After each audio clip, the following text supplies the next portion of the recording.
এত দিও না, খেতে পারবো না। এটা বলার পরেও প্লেটের সব শেষ করে আবার খেতে চাইছে। তখন কি আমার দেওয়া উচিত বলেন তো?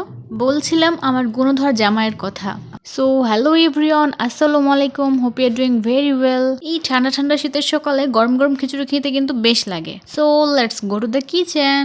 মহাশয় ৩-৪ দিন আগে বলেছিলেন শীতের সকালে বউয়ের হাতে গরম গরম পাতলা খিচুড়ি খাবো। তা না কি সবজি বানাও তুমি? শুনে একটু রাগ দেখালাম, তারপরও মনে হলো যাক বেচারার হয়তো খেতে ইচ্ছে করছে। আমি তো আবার অতিরিক্ত অনুগত বাধ্যগত স্ত্রী, আর জামাইয়ের খেতে ইচ্ছে করছে বলে কথা, তার উপর ব্যাডাদের পছন্দের রান্না খাইয়ে মন জয় করতে পারলে দামি দামি গিফট পাওয়া যায়, তো তাই বানিয়ে ফেললাম। এই খিচুড়িটা ভাতের চাল দিয়ে আর হাতে মাখিয়ে রান্না করলেই বেশি মজা লাগে। আম্মু যখন রান্না করতো তখন শুনতাম যত ভালোভাবে মাখানো যাবে খিচুড়ির স্বাদ নাকি ততটাই ভালো হবে। আমার তো আবার জামাইয়ের মন জয় করতে হবে, তাই একটু বেশি বেশি করে মাখিয়ে নিচ্ছিলাম। রান্নার আগে কালারটা জাস্ট দেখেন, আর যে একটা সুন্দর স্মেল বের হচ্ছিল, মনে হচ্ছে এখনই খেয়ে ফেলি।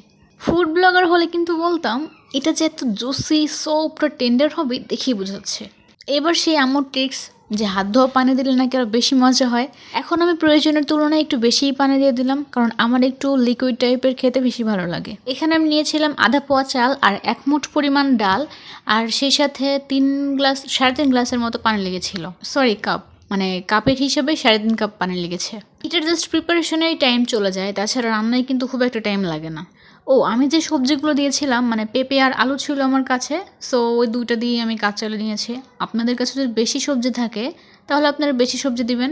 তবে আমার কাছে মনে হয় কি জানেন, পেঁপে আর মিষ্টি কুমড়া এই টাইপের সবজিগুলো সবজি খিচুড়িতে অনেক ভালো জমে। আমার চাল কিন্তু সিদ্ধ হয়ে গেছে, আমি লাস্টে 1 চামচ পরিমাণ ঘি দিয়ে দিলাম উপর দিয়ে। লাস্ট মোমেন্টে ঘি দিলে না আলাদা একটা ফ্লেভার অ্যাড হয়। দেখেন কি এমন একটা লুক আসছে না? আমার দাদা নাকি এমন ছিলেন যে খাবারটা আগে দেখতেন, দেখতে যদি ভালো না হতো সেটা আর খেতেন না। বাঙালি বলে কথা, আগে দর্শনদারি তারপর গুণবিচারি। তো আমি কিছুক্ষণ ঢেকে রেখেছিলাম, এরপরে যে আমার খিচুড়ির ফাইনাল লুক। এর মধ্যে যে আমার ঘ্রাণে ঘ্রাণে বারবার কিচেনে এসে ঘুরে গেছে যে হয়েছে কিনা হয়েছে কিনা। তো আমি যে ঘরে নিয়ে এসে একটু ভিডিও করব সেটার উনি টাইম দিচ্ছিলেন না। তারপর আর কি যতটুকু ঝটপট করার করেছি। এই যে প্লেটটা ওনার জন্য বাড়ছিলাম, কিন্তু ভিডিও করছিলাম, এই জন্য উনি দাঁড়িয়েছিল যে কখন ভিডিও শেষ হবে আর কখন উনি খাবে। আর এই যে আচার, এই আচার ছাড়া তো আমার চলবেই না। এটা জলপাইয়ের আচার, খিচুড়ির সাথে অনেক বেশি ভালো লাগে। আম্মু বানিয়ে দিয়েছিল।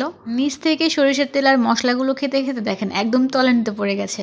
খিচুড়ির সাথে এই ঝাল ঝাল আচারটা হলে না একদম ব্যাপারটা জমে যায়। তো এই যে সাজিয়ে গুছিয়ে 1 চামচ আমি খেয়েছি, তারপর ওনাকে দিলাম। উনি প্রথমে বলছে এত খেতে পারবো না, আমাকে এত দিও না। তারপর দেখি মহাশয় প্লেটের সব সাবার করে ফেলেছেন। এরপর হাসতে হাসতে বলছে আর একটু দাও তো। যাই হোক, আপনারা একবার বাসায় ট্রাই করে দেখবেন, সত্যি অসম্ভব মজা হয়েছিল। সো আজ এই পর্যন্তই। আল্লাহ হাফেজ, see you in next video, tata.